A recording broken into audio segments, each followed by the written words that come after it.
Coding decoding এর আরেকটি question নিয়ে হাজির হলাম। প্রশ্নটা তো তোমরা দেখতেই পাচ্ছ। দেখো এখানে বলে দিয়েছে সার্টেন মানে যদি এই সংখ্যাগুলো হয় এবং আনসার্টেন মানে যদি এই সংখ্যাগুলো হয়, তাহলে আমাদের বলতে হবে ইউ এর জন্য কি কোড করা আছে। তাহলে একই রকম ভাবে আমি খুঁজবো যে সার্টেন এবং আনসার্টেনের মধ্যে কোন কোন ওয়ার্ডগুলো কমন আছে এবং কোন কোন সংখ্যাগুলো কমন আছে। আনসার্টেনের মধ্যে সার্টেন দেখো লেখাই আছে, তাহলে এই সংখ্যাগুলো দেখো এর মধ্যে কমনই লেখা 9643821117। এখানে দেখো কি লেখা আছে 96438221।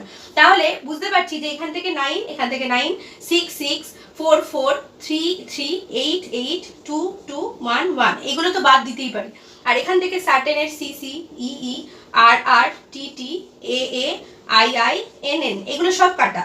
তাহলে থাকছে পরে কি ইউ আর এন, যেটার জন্য আমাদেরকে কোড করতে হবে এবং সংখ্যা লেখা আছে 1 আর 7। তাহলে আমাদেরকে বলতে হবে যে ইউ এর জন্য কোনটা কোড করা। যদি আমি বলতে যাই 1 অথবা 7 এর মধ্যে যে কোনো একটা হবে যেটা ইউ এর জন্য কোড করা হবে, তাহলে আমরা বুঝবো কি করে কোনটা হবে 1 না 7। তাহলে আমাদেরকে একটু আগের সেন্টেন্সটাতে, আগের ওয়ার্ডটাতে দেখতে হবে। দেখো সার্টেন যখন লেখা আছে তখন একটা এন আছে, তাহলে আমাকে এখানে দেখতে হবে যে 1 আর 7 এর মধ্যে কোন সংখ্যাটা আছে যেটা আগেও ছিল। তাহলে আমরা দেখতে পাচ্ছি 1 কিন্তু আগে লেখাই ছিল, তাহলে আমি বলতে পারি যে 1ও হবে না, তাহলে ইউ এর জন্য যেটা হবে সেটা হবে 7। তাহলে অপশন বি হচ্ছে কারেক্ট অ্যান্সার।